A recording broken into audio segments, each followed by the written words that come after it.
সবথেকে পছন্দের যদি কোনো ব্রেকফাস্ট বলো আমার, তাহলে ডিম পোচ আর রুটি। আমার ভীষণ ভালো লাগে। এই ব্রেকফাস্ট হলে আমার আর কিছু চাই না। তো আজকে ডিম পোচ নিয়ে নিয়েছি, তার সাথে একটা রুটি আর এখানে কাঠবাদাম। তো এটাই হলো ব্রেকফাস্টটা করি আর ব্লগটা দেখতে থাকো। পাপা কালকে গেছিলো মাদের বাড়ি, তো পাপাকে দিয়ে মা এখন মিহিদানা পাঠিয়েছে। মিহিদানাটা বেশ ভালো লাগে, ওই বুদিয়ানা কি বলে না, ওইটার থেকে আমার মিহিদানা ভালো লাগে। বুদিয়া দেখলে আমার চোখে মানে নজরে সহ্য হয় না। মিহিদানাটা মাস্ত লাগে না? শুনি তোমার কোনটা ভালো লাগে, বুদিয়ানা মিহিদানা? সত্যি? তুমি খাবে? কোলে উঠবে, নানাকে দেখেনি কালকে সারা রাত। ব্রেকফাস্টটা করার পরে অনেক কাজ হয়ে গেল বলতে বাবুকে ব্রেকফাস্ট করানো মানে একটা বিশাল যুদ্ধ। ওকে খাওয়ানো মানে শুধু ব্রেকফাস্ট নয়, ওকে ব্রেকফাস্ট করিয়ে ওকে স্নান ধান করিয়ে দিয়েছি। এদিকে আমার রান্নাও হয়ে এসেছে। আজকে একটা মজার রান্না করব, যেটা হলো গিলে মেটে। অনেকে না গিলে মেটে দেখলে নাক সিটকই, বলে যে বাবা এটা আবার কেউ খায়, কিন্তু মুরগির সাথে, মুরগির মাংসের সাথে যখন মেটে আর ওই স্টমাক আর মেটেটা সবাই বলে খাবো না, ওটাকে গিলে মেটে বলে। তো ওই স্টমাক মেটে যখন মাংসের সাথে থাকে তখন অনেকে আবার বেছে বেছে খায়, আর অন্য সময় অনেকে নাক সিটকই। ছাগলের ভুঁড়ি খাওয়ার বেলায় খেয়ে নেয়, ওটা তো আরও গন্দেগি। মুরগির গিলে মেটেতে অনেকে নাক সিটকই। আমার বাবা লজ্জা নেই বলতে, আমার ভীষণ ভালো লাগে খেতে, দারুণ লাগে। আর এখানে যারা যারা আমার ভিডিও দেখছো তাদের মধ্যে আমি জানি অনেকে দেখছো, মনে মনে ভাবছো হ্যাঁ আমারও তো ভালো লাগে, লোক লজ্জায় বলতে পারি না। তো আজকে গিলে মেটেটা রান্না করবো সুন্দর। এখানে আমি জল গরম করে নিয়েছি, ভালো করে গিলে মেটে তো ধুয়ে নিয়েছি। দেখো এখানে আলুটাও ধুয়ে নিয়েছি, আর এখানে জলটা গরম করেছি। জলের মধ্যে একটু নুন আর হলুদ দেবো গরম জলে, দেন গিলে মেটেটা আবারও গরম জলে ভালো করে ধোবো, তাহলে সাদা ধপধপে হয়ে যায়, কোনো অ্যাস্টে গন্ধটা করে না। নুন আর হলুদ গরম জলে দেওয়ার পর লেবুটা যদি এরকম করে চিপে দাও না, লেবু হোক ভিনিগার হোক, তাহলে মানে একেবারে অ্যাস্টে গন্ধটা করেই না। তো ভিনিগারের থেকে আমার লেবুটাই বেশি ভালো লাগে, তো আমি তাই লেবু দিয়েই সবসময় লেবুটাই চিপে দিই। এবার এইগুলো এর ভেতর ছেড়ে দেব একদম। যখন এইটা পরিষ্কার হয়ে তো এমনিতেই গেছে, এরপরে যখন ফাইনাল আবার গরম জল থেকে এই লেবু হলুদ নুন দেওয়া জল থেকে যখন আবারও তুলবো, তখন দেখবে ঝাঁ চকচকে পরিষ্কার হয়ে গেছে, কোনো গন্ধও নেই, আর কোনো রকমের রক্ত টাইপের ভাব যেটা, সেটাও নেই। এভাবে দেখো বানিয়ে ধুয়ে ভীষণ টেস্টি লাগবে, মজার লাগবে। লাঞ্চ এখানে বেড়ে নিয়েছি। কালকেকার ছোলা শাকটা কিছুটা তো মারা নিয়ে গেছে, আর আমি আজকে এটাকে সর্ষের তেলে ফোড়ন দিয়েছি, মাস্ত লাগছে খেতে। ভাত আছে এখানে রয়েছে গিলে মেটেটা কষা, আর বাকি এখানে একটু ঘন করে ডাল বানিয়েছি। Good evening everyone. বাবু দেখো না, বাবু কোথায়? ওই যে ওখানে খেলছে। ও এখন ওর মতন সব ছিটিয়ে ফাটিয়ে খেলে। আর একটুখানি আমরা ঘুমোইনি, জাস্ট শুয়েছিলাম, দিয়ে মানে কিরকম ম্যারমেরে ব্যাপারটা লাগছে।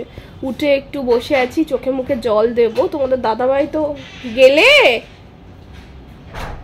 ও তো বলছে রিম্পা মোমো খাবে, তো আমাদের পাশেই না মোমো ভীষণ ভালো বানায়।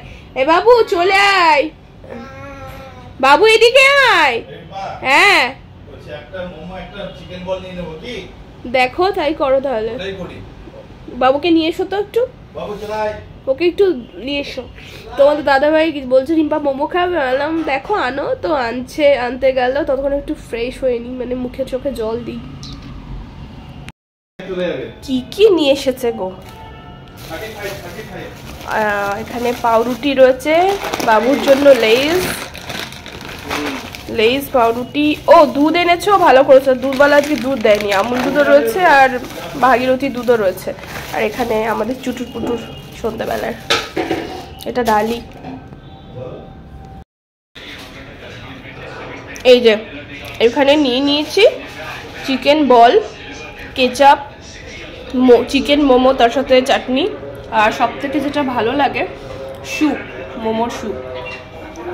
সন্ধ্যের স্ন্যাক্স আমাদের এটা আজকে।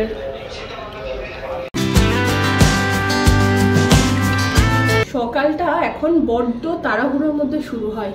সেই সকাল 8:30টায় আজকে উঠেছি, হেল্পিং হ্যান্ড কোথায় যাবে তাই 8:30টায় আজকে এসেছিল। 8:30টায় উঠে পুরো ডাস্টিং করে ঠোরে নিয়ে বসেছি।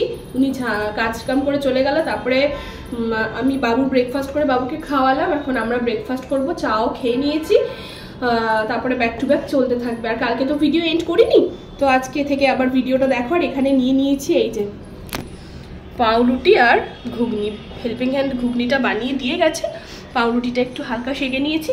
এই হলো আমাদের ব্রেকফাস্ট। চলো ব্লগটা দেখতে থাকো।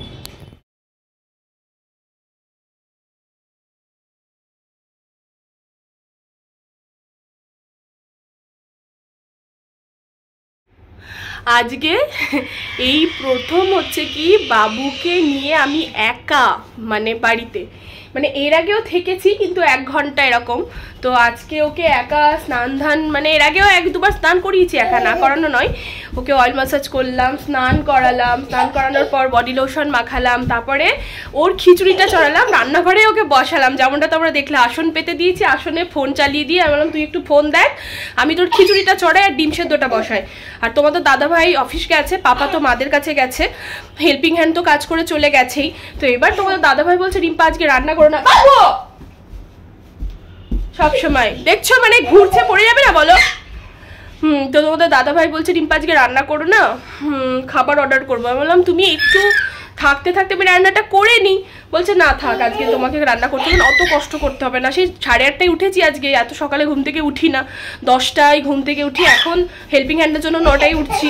তাই তোমাদের দাদাভাই বললো সকাল থেকে উঠে থেকে তুমি কাজ করে যাচ্ছ, রান্নাটা করতে হবে না, আমি অফিস থেকে লাঞ্চে আসার সময় কিছু নিয়ে চলে আসবো, ওই জন্য রান্নাটা করার চাপ নেই। আদারওয়াইজ সব কিছু মেন হয়ে গেছে। বাবুর খিচুড়িটা হলে আমি তখন ওভেনটা আবার পরিষ্কার করে নেবো। এটা ওভেন আমি কখনোই রাখি না, চা করলেও আমি ওভেনটা মুছি, তোমরাও করবে দেখবে, এটা ভালো। যুদ্ধ, পুরো মহাযুদ্ধ বাবুকে নিয়ে, যদিও ওরকম জ্বালাতন করেনি, এবার তবুও বাচ্চা নিয়ে কাজ করতে গিয়ে একটু চাপ লাগে। রান্নাটা তো তাও তোমাদের দাদাভাই দেয়নি বলে ওটার দিক দিয়ে করতে হলো না।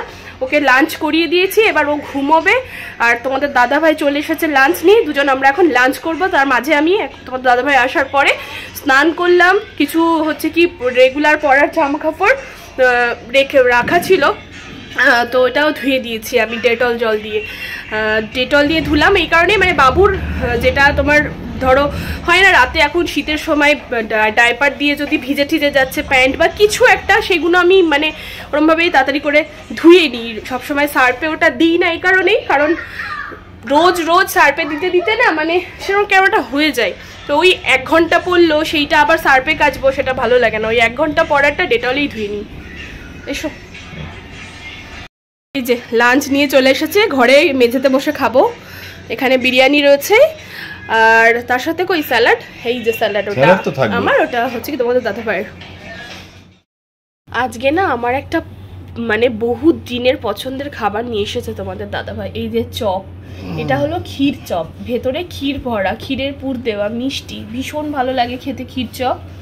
কারা কারা খেয়েছো জানিও, এত টেস্টি। ফেসবুক থেকে যারা দেখছো ইয়া ইউটিউব থেকে জানিও আমায়। এখানে রয়েছে ভেজিটেবিল আর এখানে সিঙ্গারা, মাঝে সাঝে সিঙ্গারাটা খেতে না মাস্ত লাগে। এখন ঐতিহ্যটা নেই আর, অত সব উড়ে গেছে, বাট আমার তো দারুণ লাগে। ডিনার নিয়ে বসে পড়লাম সোজা। মাঝখানে আর সেরকম কিছু ভিডিও করা হয়নি, আসলে মায়ের ছিল, মায়ের সাথে একটু গল্প করছিলাম, তারপর আমি তোমাদের দাদাভাই বাবু একটু সময় কাটাচ্ছিলাম। আর এখন তো পাপা নেই, তো তাই এখানে ডিনার করে নিচ্ছি। এই যে এখানে ডিনার নিয়ে নিচ্ছি, এখানে রেখেই আমি খেয়ে নিই, আমার সুবিধা হয়, ডিনারটা সারি। ডিনারে আজকে এখানে নিয়ে নিয়েছি ফুলকপি আলু ভাজা, লাড্ডু, রুটি, আর তার সাথে মা এনেছে এটা ছোলার ঘুগনি। এই হলো ডিনার।